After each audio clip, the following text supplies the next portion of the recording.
What's up, man? Good to see you. Sorry I'm all sweaty. And our 84-kilogram world team member heading back to the world championships, Jake Clark. Jake, it didn't seem like there was a sense of urgency in neutral. It seemed like you guys kind of both waited for Parterre. Are you just that confident in Parterre? I'd like to say yes, but no. I'll be honest. Chaz and I are both pretty tough guys to score on, you know? Both pretty solid. We got big butts. And I think, I have to beep that out, I'm sorry, but I mean, with somebody like Chaz, you can't go out there and expect just to move him around. He's a solid guy, solid young buckets. You know, I mean, I would like to say that I'm that confident in my Parterre, but that's not the case. It's just kind of tactical wrestling to where I'm at right now. Eventually, I plan on working on the Parterre a bit, but that's taking a little time for me to get back into my groove and I'm getting there a little bit at a time. Jake, how would you describe your life since 2006? The last time you made the world team? It's been some bumps in the road, but everything is falling into place. I've kind of learned to. Whoops, No problem. sorry. I've learned to grow up a bit with a lot of different things. I never fully committed myself to the sport. In 2006, I did a bit, but compared to what I'm doing now, it's a whole different world. You know, I mean, I like fast food. I like to go out and have a good time every once, well, maybe more than every once in a while. But that's something, I'm 30, I can't do that anymore. I've got a small window that I have to attack, you know?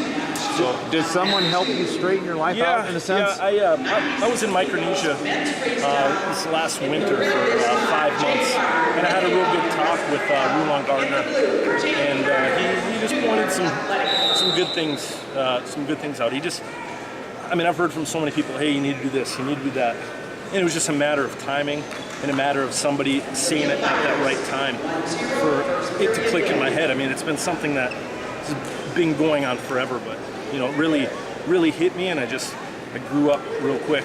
You changed services too. Can you talk about that? Yeah, I like to say in the Marine Corps they say Semper Fi. In the Air Force they say aim high, so Semper Fi and aiming high. You know, I don't know. It's my own little thing. Plus, I look better in blue. Brings out my eyes. In 2006, you talked about just kind of being happy to be on the world team. Is the mentality different this year? Completely different. You know, I'll be honest, I can't say I was really expecting to be in the Worlds this year. It happened real quick again, but I'm a lot more prepared now. I mean, I was expecting to do well here, but being that I've been away from the mat for the last 2 years, it's something I know is going to take time.